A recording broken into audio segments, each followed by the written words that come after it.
দি 24 ঘন্টা ডিজিটাল পেজে আবহাওয়ার সমস্ত আপডেট নিয়ে আপনাদের সঙ্গে আমি অয়ন। আজ রাজ্য রাজনীতির রেড লেটার ডে। আজ ঐতিহাসিক শপথ গ্রহণ অনুষ্ঠান ব্রিগেড প্যারেড গ্রাউন্ডে সকাল 11টা থেকে বেলা 12:30 পর্যন্ত এই শপথ গ্রহণ অনুষ্ঠানে বর্ণাঢ্য আড়ম্বরের একেবারে ছড়াছড়ি। কিন্তু তারই মধ্যে বৃষ্টির ভ্রুকুটি থাকছে শহর কলকাতায়। ইতিমধ্যে দূর দূরান্তের বিজেপি কর্মী সমর্থকরা আসতে শুরু করেছেন শহরে। উত্তরবঙ্গ থেকে ইতিমধ্যেই দলীয় কর্মী সমর্থক তারা এসেছেন বা আসছেন। দক্ষিণবঙ্গের বিস্তীর্ণ এলাকা থেকে তারা রেলপথে, সড়ক পথে আর কয়েক ঘন্টার মধ্যে কলকাতামুখী হতে চলেছেন।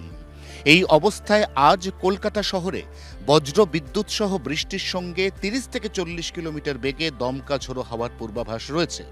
বিকেল বা সন্ধ্যের পরে কালবৈশাখীর সম্ভাবনা উড়িয়ে দেওয়া যাচ্ছে না। এই কলকাতা শহরের বৃষ্টি নির্দিষ্ট করে কোন সময় হবে, সেটা কি 11টা থেকে 12:30টার মধ্যেই হবে? এই নির্দিষ্ট পূর্বাভাস দেওয়া সম্ভবপর হয়নি।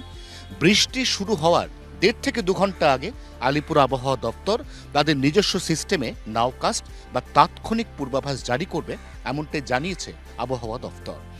দক্ষিণবঙ্গের প্রায় সমস্ত জেলাতেই আজ বজ্রবিদ্যুৎ সহ বৃষ্টি। এর মধ্যে পশ্চিমাঞ্চলে কোনো কোনো জেলাতে বৃষ্টির সঙ্গে 40 থেকে 50 কিলোমিটার বেগে দমকা ঝোড়ো হাওয়া। উত্তরবঙ্গে তুলনামূলকভাবে আজ কম বৃষ্টি, অর্থাৎ আবহাওয়াতেও পাল্টানো দরকার স্লোগান। কারণ উত্তরবঙ্গ বরাবরই অপেক্ষাকৃত বেশি বৃষ্টি পেয়ে এসেছে দীর্ঘ বেশ কয়েকটা দিন। আজ খেলা ঘুরবে দক্ষিণে, বৃষ্টি বাড়বে আর উত্তরবঙ্গের বৃষ্টি কমবে।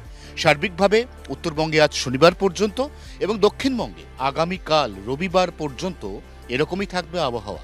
সোমবার থেকে আবহাওয়ার পালা বদল। সোমবার থেকে বুধবারের মধ্যে ক্রমান্বয়ে বাড়বে তাপমাত্রা, বৃষ্টিপাতের পরিমাণ অনেকটাই কমে যাবে। কার্যত সোম এবং মঙ্গল কোনো বৃষ্টির পূর্বাভাস রাজ্যের কোথাও থাকছে না।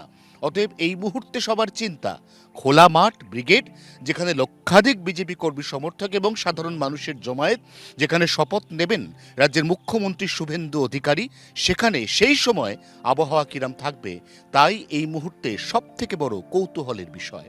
দি 24 ঘন্টার জন্য ক্যামেরায় অরিন্দমের সঙ্গে অয়ন, কলকাতা।